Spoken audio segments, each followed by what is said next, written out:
जय श्री राम मित्रों, तांत्रिक सम्राट गुरु जी में आपका हार्दिक स्वागत अभिनंदन करते हैं। आप हमारे चैनल पर नए आए हैं तो सब्सक्राइब कर लीजिए, बेल आइकन ऑल में दबाना ना भूलें। आपको हमारी वीडियो पसंद आए तो लाइक अवश्य करें। आज हम चर्चा करने वाले हैं 5 चमत्कारी पौधों के विषय में। वो दुर्लभ 5 चमत्कारी पौधे जो आपके घर में होंगे तो कभी भी धन दौलत ऐश्वर्य भान पारिवारिक सुख कभी भी आपके यहाँ कमी नहीं होगी, कभी किसी का कर्ज नहीं होगा, हर ओर से आपको शुभ ही शुभ परिणाम मिलेंगे। वो चमत्कारी कौन से पौधे हैं, आज एक एक करके उनके विषय में हम चर्चा करेंगे। उन्हें कैसे कब और कहाँ क्यों लगाना चाहिए। तो सबसे पहला जो चमत्कारी पौधा है तुलसी का पौधा। आप सब लोग जानते हैं तुलसी का पौधा कितना ही ज़्यादा दुर्लभ एवं चमत्कारी है। देवों की श्रेणी में माना गया है, जिस पौधे को भगवान विष्णु को श्री कृष्ण को बहुत ही अति प्रिय है तुलसी का पौधा। तुलसी के पात्र के बगैर तो भोग भी नहीं लगता प्रभु का। जब तक तुलसी का पात्र उसमें नहीं डाला जाए तो भोजन भी अस्वीकार होता है, पूर्ण भोजन नहीं माना जाता है। एक तुलसी का पात्र समस्त भोजन को शुद्ध कर देता है और वो भोजन योग्य हो जाता है देवों के, क्योंकि देवताओं के लिए हमने तुलसी का पात्र नहीं डाला तो कुछ भी नहीं है उस भोजन में, ये सम्मान माना जाता है। तुलसी के पौधे में हमेशा वो दुर्लभ शक्ति होती है कि वो नकारात्मक शक्ति को अपने अंदर ग्रहण कर लेता है एवं पॉजिटिव एनर्जी को वो छोड़ता है। हमेशा शुद्धता उसके अंदर से निकलती है और नकारात्मकता को वो सोखता है। ऐसा मात्र एक दुर्लभ पौधा है ये। तुलसी के पौधे को हमेशा अपने घर के आंगन में लगाना चाहिए, जिससे कि घर में आने वाली कोई भी बुरी शक्ति का प्रवेश करती है तो वो उसे अपने अंदर खींच ले और हमें अच्छा एवं शुभ पॉजिटिव एनर्जी छोड़े। हमेशा एक बात याद रखिए कि बहुत से लोगों के घर में तुलसी का पौधा बहुत जल्दी सूख जाता है, तो आप लोग टेंशन ना लें। तुलसी के पौधे को बार बार चेंज करते रहें, क्योंकि जब तक वो नकारात्मक ऊर्जा आती जाती रहेगी, जब तक वो पौधा ऐसे ही सूखता रहेगा। जिस दिन वो नकारात्मक एनर्जी की ताकत बिल्कुल समाप्त हो जाएगी, उसके पश्चात आपका तुलसी का पौधा नहीं सूखेगा। तुलसी के पौधे पे हल्का हल्का गंगा जल दूध की छींटाएं लगाते रहा करें, जिससे कि नकारात्मक शक्ति का प्रभाव उसके ऊपर भी कम बना रहे और उसमें भी बल रहे कि वो उनसे लड़ सके। तुलसी की हमेशा आपको आरती करते रहें और एवं एक बात अवश्य ध्यान रखें कि रविवार वाले दिन तुलसी के पौधे को हाथ भी लगाना विच्छेद माना गया है।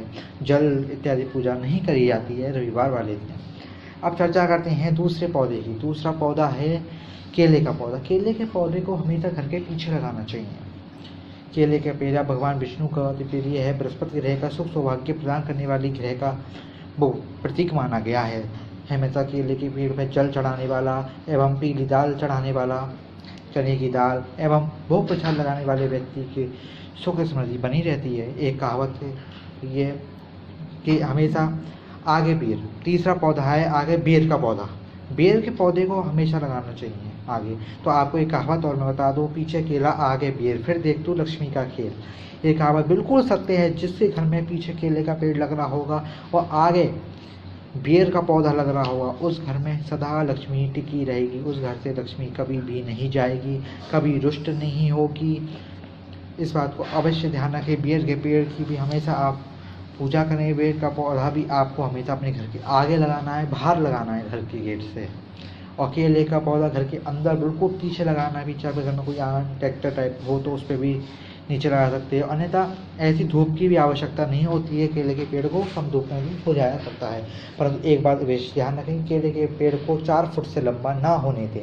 4 फुट से वो लंबा हो जाए तो उसे आप बदल दें और उस पुराने पौधे को आप किसी भी देवालय मंदिर में दान कर दें और नए पौधा आप वहाँ पर लगाएं। बेर का पौधा आपका बड़ा होता रहे तो कटिंग करते रहें, ऐसी कोई दिक्कत नहीं। बड़ा भी आप हो सकते हैं, आपको कोई दिक्कत ना हो तो वो बड़ा हो तो कोई दिक्कत की बात नहीं है। हमने आपको पहला पौधा तुलसी के विषय में बताया, दूसरा पौधा आपको केले के विषय में बताया, तीसरा पौधा पेड़ के विषय में। अब चौथा पौधा बहुत ही विशेष है, उसके विषय में हम बताने वाले हैं। चौथा पौधा है शमी का पौधा। शमी का बहुत दुर्लभ पौधा है, जिसकी क्या बात करी जाए। शमी के पौधे से जितने भी छाया और पे घिरे हैं, केतु राहु शनि, इन तीनों के नकारात्मक प्रभाव उस व्यक्ति के कभी भी जीवन पर नहीं पड़ते हैं। किसी की कुंडली में राहु शनि एवं केतु की महादशा अंतरदशा चल रही है, उससे उसे बुरे परिणाम मिल रहे हैं, तो वो कभी भी नहीं मिलेगा। और विशेषकर शनि के कभी भी उस घर पे कोई भी बुरा प्रभाव नहीं होगा। किसी भी जातक के ऊपर चल रहा हो शनि और उसके घर में शमी का पौधा लग रहा है, उसकी सुबह शाम पूजा अर्चना होती है एवं शनिवार वाले दिन उस पर दिया जलाया जाता है शाम को, तो अवश्य ही वो शुभ फल देगा, कभी भी शनि का आप पे बुरा प्रभाव नहीं आएगा। उसकी लकड़ी से भी आप हवन कर सकते हैं, उससे भी आपके घर में शुद्धता बनी रहेगी। 5वें पौधे की हम बात करते हैं। 5वां पौधा हमारे लिए बहुत ही महत्वपूर्ण बताया गया है। 5वां पौधा है अकौवे का पौधा। अकौवा, जिसे आग का भी पौधा बोला जाता है। आग मतलब अकौवे का सफ़ेद वाला फूल जिस पे आते हैं, उस पौधे की चर्चा की जा रही है, जो भगवान शिव को अति प्रिय है। उस पौधे में 10 साल के बाद में अपने आप ही उसकी जड़ में गणेश जी की मूर्ति प्रतिमा टाइप बन जाती है। 10 वर्ष तक वो पौधा आपके यहाँ लगा रहे। 10 से 12 वर्ष के बीच में उसको आप कटवा के खुदवाते हैं, तो उसके नीचे से आपको भगवान गणेश की प्रतिमा प्राप्त होगी।